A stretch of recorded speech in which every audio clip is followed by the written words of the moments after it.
They say a picture's worth 1,000 words unless it's unrecognizable in business. On this episode, we'll talk with entrepreneurs all over New England about marketing, logos, relaunches, and tweaking their brands for growth. Branding for success. This is the language of business with Greg Stoller. When you need emergency medical care, seconds count, and computer access to your health records shouldn't stand in the way. John Gobron is the president and CEO of Aventura Computing. And John, welcome to the language of business. Thank you, Greg. It's good to be here. How long have you been CEO? About a year and a half.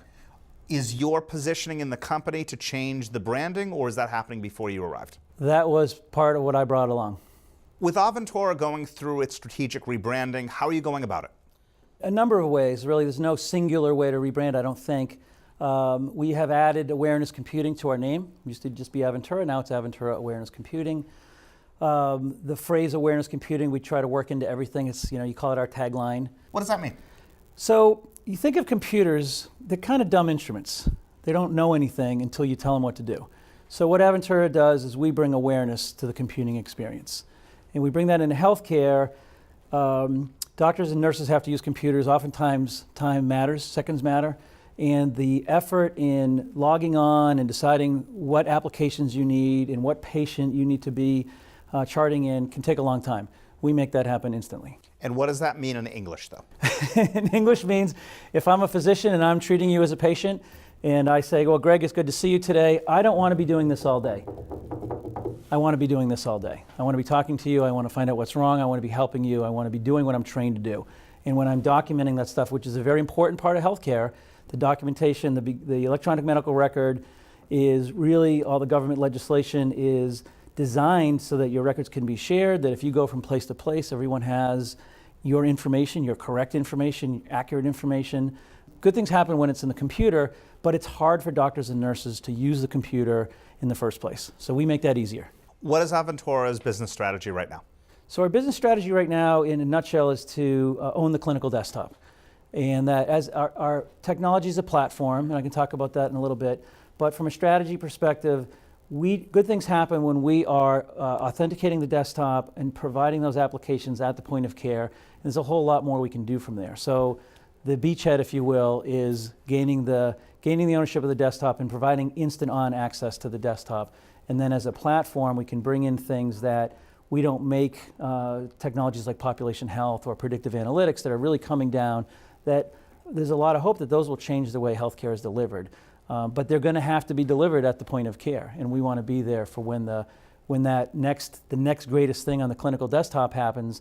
It comes through an Aventura Aware platform. Why are you rebranding now? Like a lot of early technology companies, we had a great solution for a problem that was well known, but we didn't tell the story that well. In fact, when I joined Aventura, I went on what I call the 30-day listening tour, and I just walked around and told everybody I wasn't going to do anything for 30 days. I was just going to listen. And I talked to customers, I talked to employees, and one of the things that really came up a lot is when I asked how do you define what Aventura does? I joke, I talked to 30 people, I got 50 different answers. We needed a half hour and a whiteboard and a demo to describe what we did. So we rebranded into the concept of awareness computing, which really came from our customers, because I went out and asked them, how do you justify what we do? How do you tell your board, I'm going to spend this much money on this thing? What do you call it? And they were quite helpful in saying, well, we think of you as awareness. You bring awareness to the point of care. What is the company's end goal then? The end goal is to really provide awareness computing for as many hospitals as possible. And then it's highly likely that the workflow that we see in clinical healthcare also exists in other industries. So whenever you have a high amount of regulation, a high amount of mobility within a user base, our technology is a pretty good solution for that. So is the rebranding more strategically oriented, or is it marketing oriented, or something else entirely?